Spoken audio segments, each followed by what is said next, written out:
Greetings, friends and fellow cigar box guitar enthusiasts. Del Puckett here, right in the smack dab in the middle of two builds. Both of these builds are turning out to be rather unique, and I'm going to show you what I mean here. Check this out. Before we get started, I was watching Bob Ross last night on television. He was painting, and dude, I learned something very, very valuable. I was reminded of just how much fun it is to be artistic. So my gosh, I hope you're having fun out there.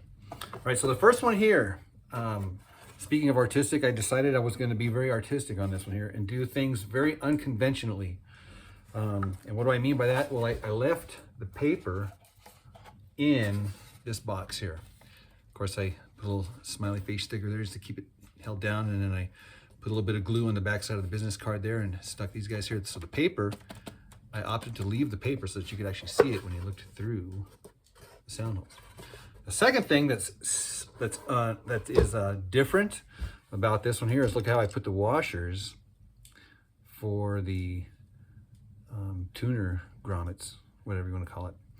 No real reason for this other than the fact that this is a very thick piece of wood here. In fact, I didn't trim it at all. It is the exact thickness as when you buy it. So the tuners barely fit through here. In fact, I just barely poke out the top there. Check that out. So I might have to wind the strings going up with these guys here. So that's a different thing that's different about this one. The other one, look how thick that fretboard is. It's like, seriously, dude, that is a thick. Basically, it's just two 1-bys glued together, okay? And I did not, I didn't do anything to it. I just left it there.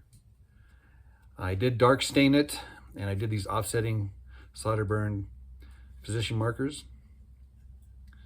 And then I steel wooled it to kind of get that in the middle dirt feel.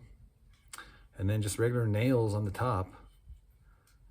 And then I made sure to put the nail on and then put the stain around it so the stain is actually in the crack of the nail.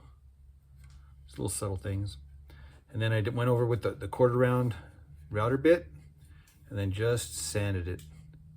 So very unconventional style of building. Now notice here, notice these cut grooves. Those are, oh, and that's the reason why I did that, is because this is like rough cut lumber, and you can actually see those cuts in.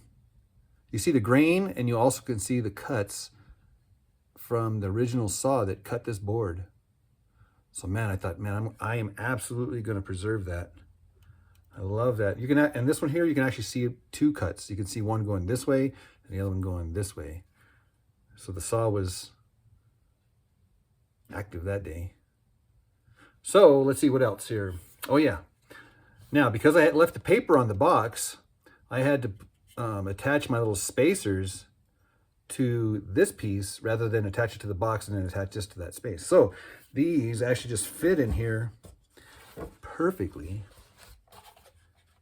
Boom, boom, boom. You can see how those are just like little feet. Of course, everything's been measured and now it's nice and snug and tight. So this guitar, oh my gosh, it's gonna feel massive, man, just because of the thickness of the neck. So I need to definitely put some heavy strings on here and tune it down, because I have a sneaking feeling that this thing is going to growl. So yeah, it definitely feels substantial at this stage of the game. Okay, so that's the first one. The second one,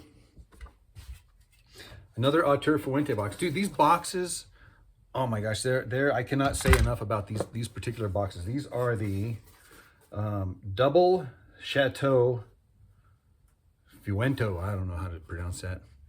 But these boxes are the right thickness and width and length. You're probably wondering what they are. Let me,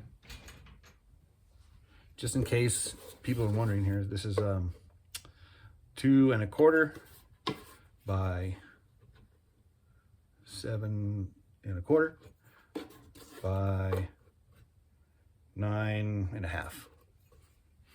Right, but I just think they're the right size for the balance, symmetry for these. And I like to build also with a smaller scale.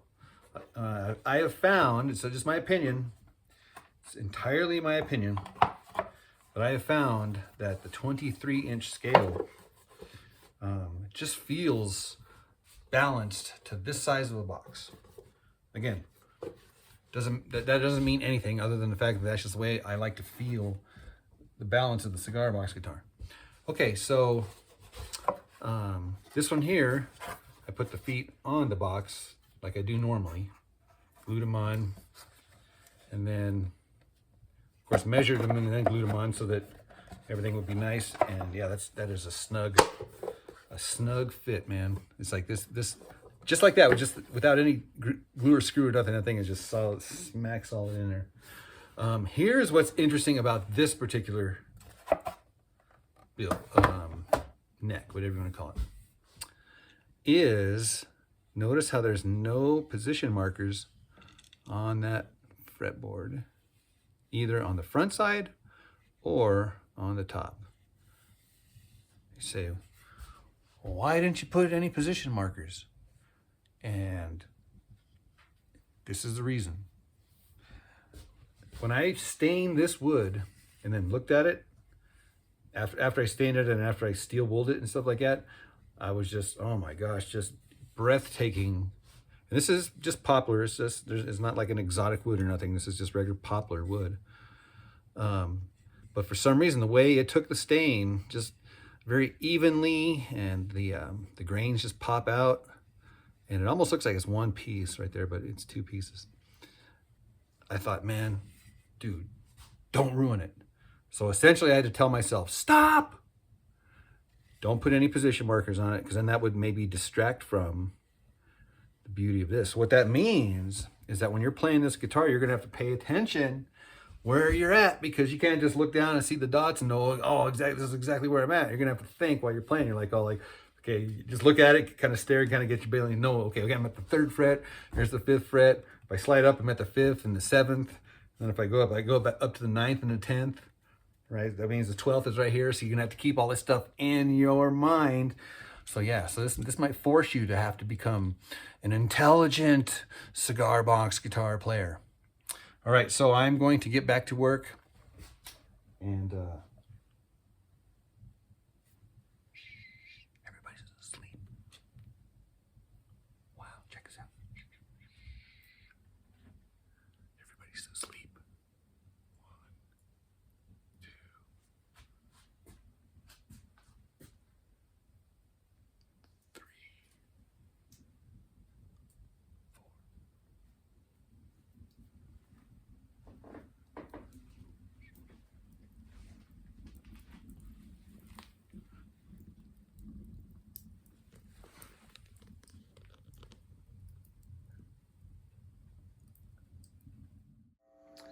Couple of things to notice on this guy is, see the 4-corner trim?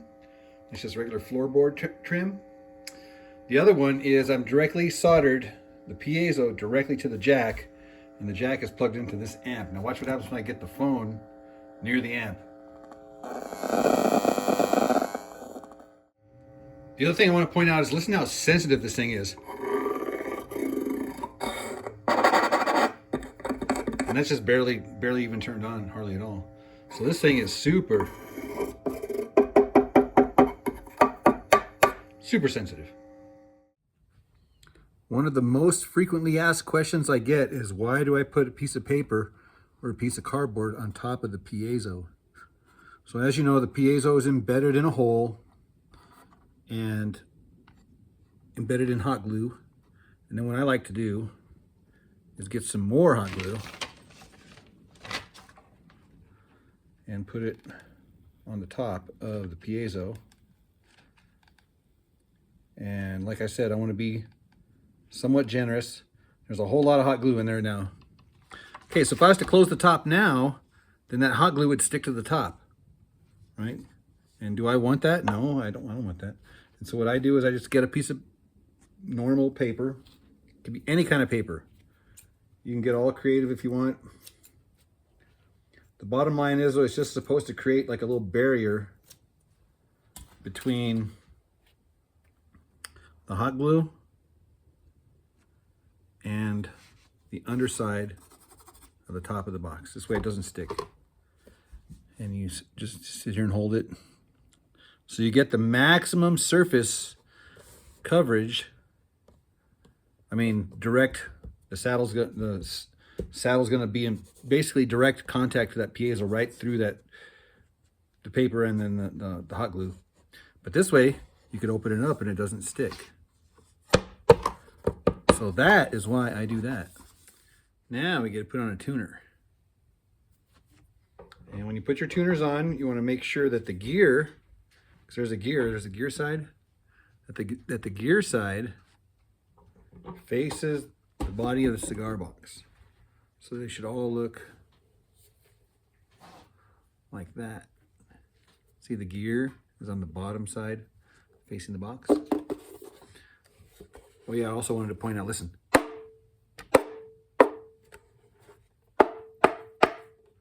This is going to be a super resonant body. In the past, what I would do is drill these guys out, drill the tiny little holes for the these little tiny holes here. 1, 2, one on either side.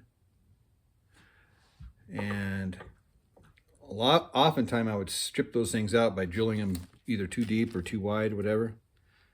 And because these screws are tiny, tiny, tiny, tiny little screws. So one of the little strategies I do is I just get a little pick, a little pointy little thing here, and I just put it exactly where I want it. Give it a little love tap.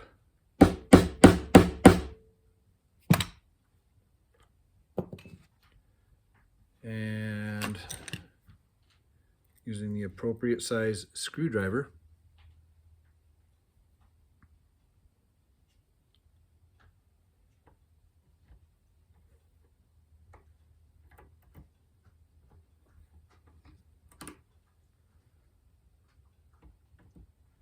twisty, twisty. This way you're sure that it's going to be nice and snug. Now this is super hardwood.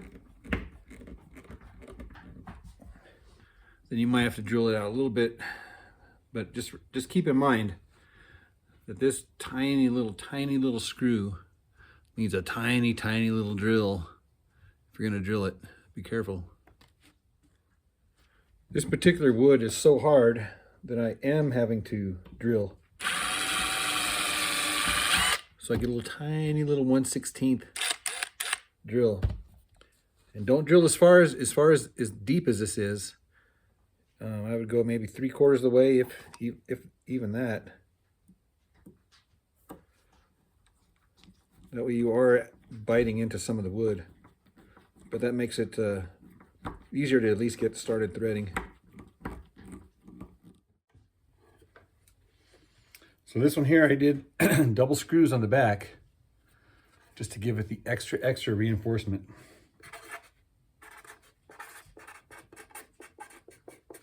I like doing things differently, not doing the same thing all the time. Even the signature is like skewed. Number 405. Yay.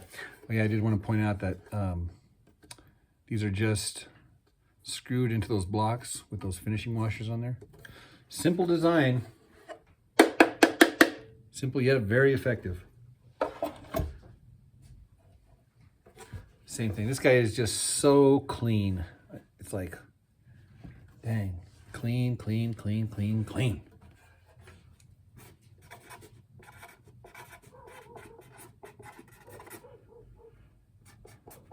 Four, 6. All right, so now all we got to do is hinge, saddle, strings, tune it up and tear it up. All right, guys, if you like these videos, be sure to like, comment, share, subscribe, get notified, all that good stuff. Don't forget about the Patreon. Check on one of these links that's bombarding you now with all of the extra videos. Seriously, guys, hope to see you in the next video. Cheers.